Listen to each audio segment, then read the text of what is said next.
এই মুহূর্তে আমি দাঁড়িয়ে আছি পশ্চিমবঙ্গের মানসাই নামের একটা গ্রামে। এখানে আমি আপনাদের দেখাতে চাই যে পশ্চিমবঙ্গে উন্নতি কী হারে হচ্ছে। এই বোর্ডটা দেখতে পাচ্ছেন, কি লেখা আছে? Construction of pucca road from Mansai Chandirpat Bazar Jamsher ব্যাপারের না construction of pucca road from Mansai Chandirpat Jamsher ব্যাপারের দোকান to Kalerpar Bargodali 2 number primary school under Bargodali 2 number gram panchayat, Tufanganj in district Coochbehar. Awarded cost 22,83,273 টাকা। এক্সিকিউটেড বাই কোচবিহার জেলা পরিষদ। এখন আমি আপনাদের বলতে চাই, এই যে রাস্তাটা দেখতে পাচ্ছেন, এই রাস্তাটা হলো টোটাল 2 কিলোমিটারের, সেই কলের পার বারগোদালি 2 নম্বর প্রাইমারি স্কুল পর্যন্ত।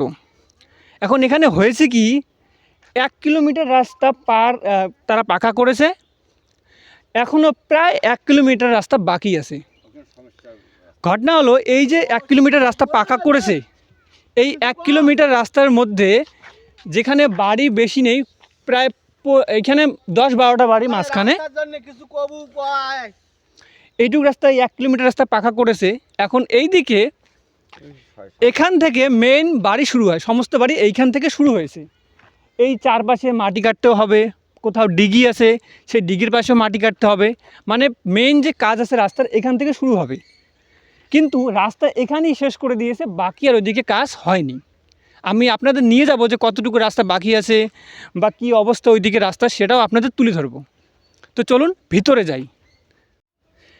তার আগে আমি এই গ্রামে যারা বসবাস করে সেই মানুষগুলোর সাথে কথা বলতে চাই। সেই গরিব মানুষগুলো এই রাস্তা দিয়ে যাতায়াত করে, তাদেরও একবার মন্তব্য নিতে চাই যে তারা কি বলে, তারা কি ভাবে এই রাস্তা সম্পর্কে। দেখি কথা বলে।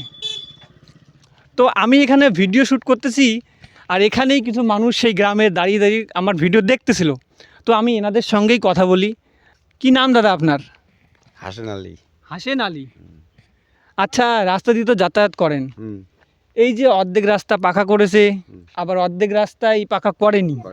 হ্যাঁ, যেখান থেকে রাস্তা শুরু হবে আসল কাজ, সেখান থেকে তো বন্ধ হয়ে আছে রাস্তার কাজ, তাই না? তো কি বলবেন এই সম্পর্কে? একে কি বলবে, এই রাস্তাটা ইমার্জেন্সিতে করা দরকার। তার কারণ এইখানে জল টল বান্দিরা এইখানে যাতায়াত করা খুব অসুবিধা হয়। নিচে না জায়গাটা, সেই কাদো হয়, আইসা যায় না, সমস্যাই এইটুক জায়গার। মেন সমস্যা হলো দীর্ঘদিন যাবৎ এই রাস্তাটা গ্রাভিল কাঁচা ছিল, তারপরে গ্রাভিল হলো। এবারে এই রাস্তাটা পুরাটায় 2 কিলোমিটার রাস্তা পাস করছে। এখন 1 কিলোমিটার রাস্তা করার পরে বাকি কাজটা স্থগিত রাখছে। এখন কী জন্য স্থগিত রাখলো এটা আমরা জানতে চাই। এবারে যেটা রাস্তার সমস্যা, আমার জল বাঁধি থাকে, বাড়ি ওইখান থেকে শুরু, আর ওইখান থেকেই রাস্তা এখনও হইলো না। আর এদিকটা ফাঁকা রাস্তা, আর এটা ফাঁকাটাই হইলো, আর ওইদিকে যখন আমরা যাতায়াত করব সেই রাস্তাটা আমার হইলো না। কী কারণে হইলো না, ওটা তো বোর্ডের মধ্যে লেখা আছে যে 2 কিলোমিটার রাস্তা পুরোটাই করার করা আছে, টেন্ডার পাস করা আছে, সেটা হইলো না। আচ্ছা, যখন আসছে পাকা করতে যারা কন্ট্রাক্টর যে আসছে বা কোনো নেতা যখন আসছে রাস্তা পাকা হওয়ার সময়, তখন বলেননি? বলছি যে বলছে যে হ্যাঁ হবে, গোটাই টোটালটাই হবে। এখন দেখি যে অর্ধেকটা হলো আর অর্ধেকটা হলো না। এখন কি ব্যাপার, আমরা তো সাধারণ মানুষ, ওখানে নাই দিয়ে এখন করেনি, কিন্তু পাবলিক কিন্তু মরবে না। ওদিকে রাস্তা খুব সমস্যা হয়ে গেছে, পানি দুনি যা ভেড় কাদো ওই ওখানে ওই ভালখানে হল আর খারাপ পানি রয়ে গেল। এখন নেতাদের দেখা পান না নাকি? না, এখন নেতা দেখা পাওয়া যাবে না, এখন নেতার দেখা পাওয়া যাবে না। এই রাস্তার সমস্যা সকালে এটা অভিযান জানাবে, সকালে একলা একজন বলি নয়, যে পানি টানি এখানে বাঁধি থাকে, মানুষ যাতায়াত করে পায় না, কাদোয় ঠাদোয়, এই রাস্তাটা হয় না খেয়ে। আচ্ছা, কতদিন গ্রাভেল ছিল এই রাস্তা আগে? এই রাস্তা মোটামুটি 5-7 বছর গ্রাভিল ছিল, বা 10 বছর এইরকম ছিল আর কি। তার আগে তো কাঁচাই ছিল। এ তো মোটামুটি 7-8 বছর এইরকম গ্রাভিলে হাঁটা চলা করলাম। এখন যদি পাখার একটা আসলো, এখন এই যে পাখা 2 কিলোমিটার রাস্তা পাখা তো আমার দিলই না, 1 কিলোমিটার রাস্তা পাকা করলো, আর 1 কিলোমিটার রাস্তা ওইভাবেই এখনও আছে। এখন এই যে বর্ষাকালে তো আমরা তো যাতায়াত করতে পারবো না, এই রাস্তা দিয়ে। তো এখন এইটা কি করা যায় এখন আপনারাই বলেন। আমরা আর কি বলবো, আমরা জাস্ট তুলে ধরতে পারি আপনাদের কথা, আপনাদের মন্তব্য। ঠিক আছে, আপনি কিছু বলবেন? হ্যাঁ, বলা তো আছে। যখন এই রাস্তাটার কাজ আমার এতদিন 10 বছর প্রায় গ্রাভেল ছিল, এবছর পাকা হয়েছে। আমরা আমরা বললাম ঠিকাদারকে, বললো পুরোটাই হবে। তারপর দেখলাম অর্ধেক অবধি গ্রাভেল হলো, বললাম অর্ধেক কেন, কয়েকটা কমপ্লিট হওয়ার পরে বাকিটা হবে।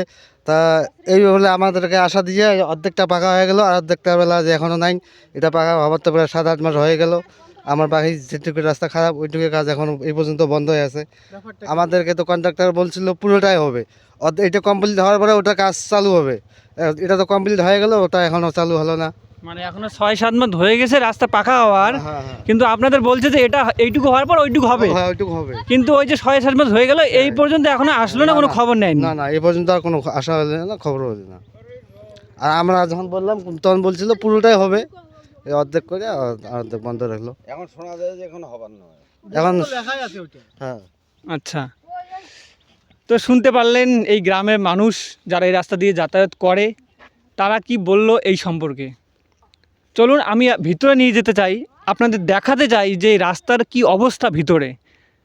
সেই অর্ধেক পাকা রাস্তার পর এখন আমি গ্রামের ভিতরে এসে গেছি।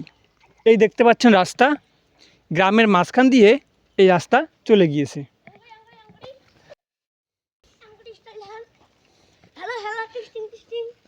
তো এই দেখুন রাস্তার অবস্থা, দেখতে পাচ্ছেন? দেখুন, আমি বলবো ওকে এগিয়ে আসতে, এগিয়ে আসো একটু। দেখুন কি অবস্থা।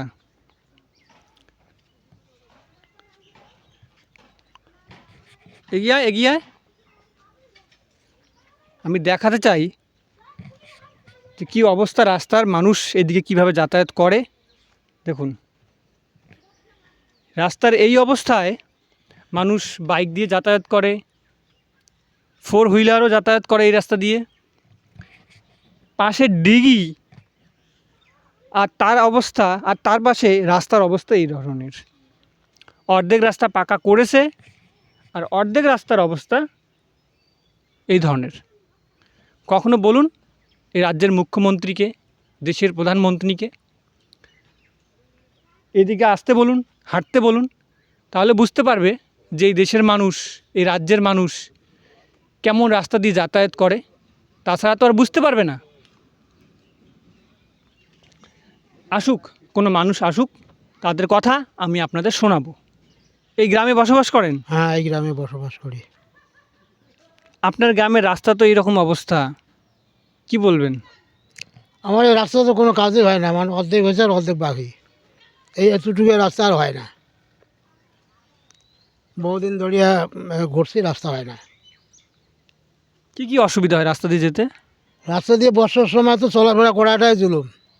খরালি তো তাও তো ভাঙা চিরা রাস্তা, কত গাড়ি পড়ে যায় রাস্তার থাকিয়া নামার মধ্যে। তো ধান চাল উবের খুব কষ্ট, টোটো পর্যন্ত চলে না। আর কি কই। আচ্ছা, এদিকে নেতাদের বলেননি কখনো যে রাস্তা অর্ধেক হয়েছে, অর্ধেক হয়নি কেন? বলছি তো, তো হইবে হইবে করিয়ে তো আমার সময় অনেক চলে গেল, রাস্তা কিন্তু হয় না, রাস্তা হয় না। কোনো রাস্তার কাজই নাই। এখন করবার কিছুই নেই, কত অবজেকশন করি কিন্তু হয় না, কিচ্ছু হয় না। কিছু হয় না। ঠিক আছে, আপনি কিছু বলবেন? আমি আর কি বলি, রাস্তা হয় না, খুব অসুবিধা হয় যাতায়াতে, ধান চাল কিছু আনতে পারি না, মালগাড়ি একটা আসতে পারে না, খুব অসুবিধা হয়। নেতাদের কাছে আবদার রাস্তাটা করে দেখ, এইটুকে। ঠিক আছে, ধন্যবাদ। শুনলেন এই গ্রামের মানুষদের কথা যারা এই রাস্তা দিয়ে যাতায়াত করে। যেখানে রাস্তা শেষ হবে সেই লাস্ট সীমান্তে আপনাদের নিয়ে চলুন। তো এই সেই প্রাইমারি স্কুল, যে প্রাইমারি স্কুলের নাম সেই বোর্ডে লেখা ছিল, কিন্তু রাস্তা দেখুন, এখানে কোনো পাকা রাস্তা, কোনো সিনচক্কর নেই, গ্রাভেল রাস্তায় যাচ্ছে। সেই অর্ধেক রাস্তা পাকা হয়েছে আর অর্ধেক রাস্তা এখনও কাঁচা। এই যে প্রাইমারি স্কুল, এটা কলের পাড়ের মধ্যে পড়ে। এর থেকে মোটামুটি 100 মিটার এগিয়ে গিয়ে রাস্তা সেখানে শেষ হওয়ার কথা, কিন্তু এখানে কোনো পাকা রাস্তা হয়নি। সেই লাস্ট পর্যন্ত, সেই সীমানা পর্যন্ত আমি আপনাদের নিয়ে যাব, চলুন। তো এই যে দেখতে পাচ্ছেন, এটাই সেই কলের পাড় এরিয়া। এই রাস্তা এই যে সামনে শেষ হয়ে গিয়েছে, এটাই শেষ সীমান্ত এই রাস্তার। বোর্ডে লেখা কিন্তু আছে যে কলের পাড় পর্যন্ত রাস্তা পাকা হয়ে গিয়েছে, কিন্তু বাস্তবে দেখুন এখানে এখনও রাস্তা পাকা হয়নি। তো এখন আপনারাই বলতে পারবেন যে এখানে কী ধরনের উন্নতি হয়েছে। আমি কিন্তু ব্যক্তিগতভাবে কোনো আমার মত প্রকাশ করছি না, যেটা বোর্ডে লেখা ছিল সেটাই আপনাদের সামনে আমি তুলে ধরলাম, যে পশ্চিমবঙ্গের সরকার কিভাবে গ্রামে গঞ্জে উন্নতি করতেছে। বাকি আপনারা সাধারণ পাবলিক আপনারা বুঝে নিন যে এখানে কি হয়েছে আর কি হয়নি। আজকের ভিডিওতে এই পর্যন্ত, ধন্যবাদ।